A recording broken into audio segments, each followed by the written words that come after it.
Selamat datang di penelusuran mendalam kita hari ini. Kita punya setumpuk sumber yang lumayan tebal ya. Ada analisis ekonomi dari Indef dan KOR, kajian akademis FISIP UI, sampai pernyataan resmi Bank Indonesia dan pemerintah. Topik utamanya ini eskalasi tajam konflik AS dan Israel melawan Iran.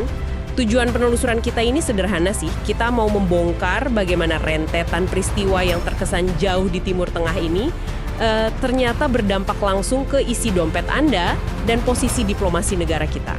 Bener banget. Dan perlu digarisbawahi juga dari awal untuk Anda yang mendengarkan, sumber-sumber yang kita bahas ini isinya sangat bermuatan politik dan geopolitik ya. Kita di sini murni merangkum dan membedah fakta secara netral. Tidak ada agenda memihak, mengambil posisi, atau mendukung pandangan politik dari pihak manapun yang sedang berkonflik. Oke, mari kita urai hal ini. Pemicu utama krisis ini benar-benar eskalasi tingkat tinggi. Laporan menyebutkan ketegangan memuncak luar biasa setelah tewasnya pemimpin tertinggi Iran, Ayatollah Ali Khamenei, akibat serangan gabungan AS dan Israel. Efeknya, Iran langsung membalas dengan menutup efektif Selat Hormuz. Nah, coba bayangkan, Selat Hormuz itu kayak jalan tol utama antar kota ya, tapi khusus untuk pasokan minyak dunia. Sekali ditutup, pasti macet total. Tapi efeknya tidak cuma terasa di laut, guncangannya langsung terasa di Jakarta. Yang menarik di sini adalah respons domestik kita. Iya, soal arah diplomasi kita kan. Ada desakan keras dari anggota Komisi 1 DPR, TB Hasanuddin, agar pemerintah secepatnya keluar dari Board of Peace. Board of Peace ini kan inisiatif Dewan Perdamaian bentukan Donald Trump. Betul sekali. Kenapa ini jadi dilema besar sekarang? Karena Indonesia itu punya prinsip politik luar negeri bebas aktif. Kalau kita tetap bertahan di Dewan bentukan AS, itu di saat kondisi sedang memanas, ada resiko besar di mata internasional.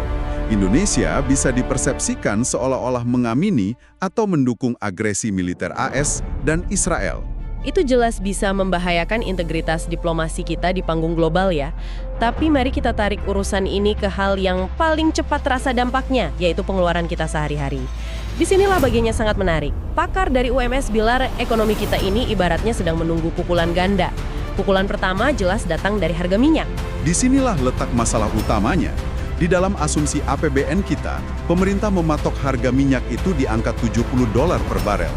Tapi karena jalan tol minyak dunia tadi ditutup, harganya sekarang meroket ke kisaran $78 sampai $80. Selisihnya lumayan loh itu. Artinya pemerintah harus menomboki selisih tersebut lewat subsidi. Menteri ESDM Bahlil Lahadalia pasti sedang berhitung keras.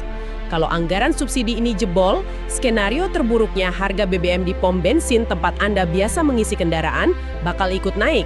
Nah, jika kita hubungkan ini dengan gambaran yang lebih besar, itu baru pukulan pertama. Pukulan keduanya menghantam nilai tukar mata uang kita. Rupiah sudah tertekan parah hingga menyentuh kisaran 16.800 per dolar AS. Pemicunya adalah sentimen risk off global. Risk off ini ibarat kepanikan massal para investor dunia ya. Saat dunia terasa kacau, mereka buru-buru menarik uang dari negara berkembang seperti Indonesia, lalu memindahkannya ke tempat aman seperti dolar AS. Makanya nilai rupiah kita anjlok. Untungnya Bank Indonesia tidak tinggal diam dan terus melakukan intervensi di pasar keuangan. Syukurlah Bank Indonesia bersiaga penuh meredam kepanikan ini. Tapi di tengah semua ketegangan ini ada kabar baiknya kok, terutama di sektor perdagangan. Secara langsung, guncangan ekspor dan impor kita relatif terbatas karena Iran bukan masuk dalam daftar 20 besar mitra dagang utama kita. Menteri Pertanian juga sudah memastikan stok pangan nasional aman ya. Setidaknya Anda masih bisa makan dengan tenang tanpa takut harga sembako melonjak drastis besok pagi. Tapi kita tetap harus waspada. Rantai pasok global yang tersendat bisa tetap merembet naik alias memicu inflasi. Memang begitu kenyataannya.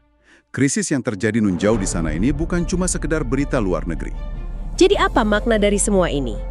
Ini adalah ancaman nyata terhadap stabilitas harga bensin, daya beli, dan pada akhirnya biaya hidup Anda sehari-hari. Hal ini memunculkan pertanyaan penting untuk Anda renungkan sendiri.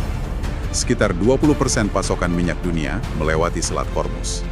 Jika jalur ini terus tertahan akibat konflik tanpa akhir ini, mungkinkah krisis ini justru akan menjadi katalis yang memaksa dunia untuk mempercepat transisi ke energi terbarukan secara ekstrim, jauh lebih cepat dari yang pernah kita bayangkan?